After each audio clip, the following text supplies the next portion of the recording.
গরমে অবস্থা খারাপ, এত রাতে সেজেও সাজটা ভালো নেই।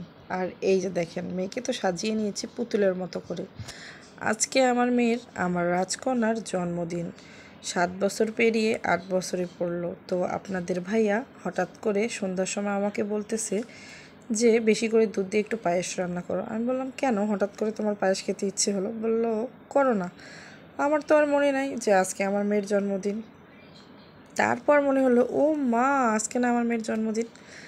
পরে বলতেছে, আমার মেয়েকে বলিও না। সন্ধ্যার সময় হঠাৎ করেই আপনার ভাইয়া কেক নিয়ে সারপ্রাইজ নিয়ে আসলো, আর আমি পায়েস রান্না করলাম। তারপর ওকে সাজিয়ে গুছিয়ে এই রুমে নিয়ে গেলাম।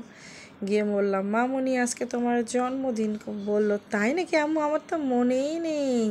কয়েকদিন থেকে ও প্রচুর পরিমাণে এক্সাইটেড ছিল।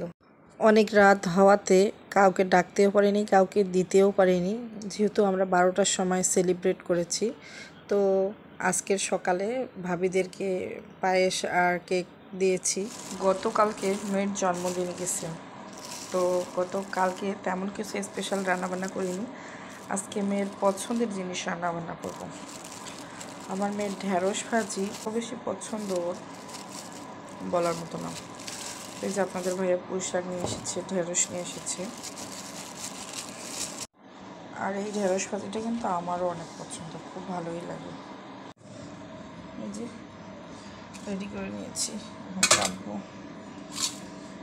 আর তারপরে এখানে রেখে দেবো। আদা রসুন সব কিছু ছিলিয়ে নিয়েছি, আলু ছিলে নিয়েছি মাংসে দেওয়ার জন্য।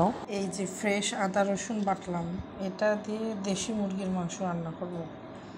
স্বাদটা যে হবে বলার মতো না। এই যে দেখেন, দেশি মুরগি সব কিছু রেডি করে নিয়েছি।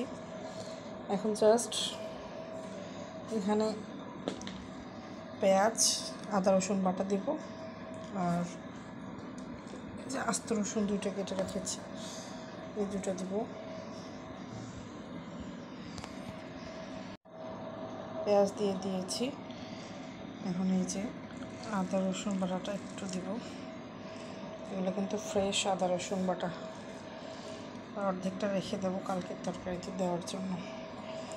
এখন আমি সুন্দর করে হাত দিয়ে একটু মেখে নেব। বাটনা ধোয়া পানিটা দিয়ে দেব, এটা দিয়ে সিদ্ধ হয়ে যাবে।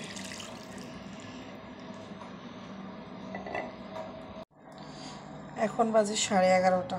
মেয়ে আমার স্কুল থেকে আসার সময় হয়ে গেছে। মেয়ের জন্য এসেই দেখতে পারে, ওর জন্য আমি ওর পছন্দের খাবার তৈরি করেছি।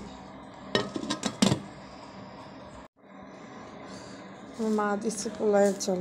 এই যে একটু একটু ধান আছে, ধানগুলো বাছতে হবে। ঢেঁড়স ভাজি হয়ে গেল, পোলাও হয়ে গেল, আর এই যে দেশি মুরগির ঝোল। তো ভিউয়ার্স, ভিডিওটা ভালো লাগলে অবশ্যই লাইক কমেন্ট শেয়ার করবেন, আর আমার ভিডিওতে অবশ্যই কমেন্ট করতে ভুলবেন না কিন্তু, তাহলে সাপোর্ট আর ভালোবাসা পেলে আরও উৎসাহ পাবো ভিডিও করতে। আলহামদুলিল্লাহ।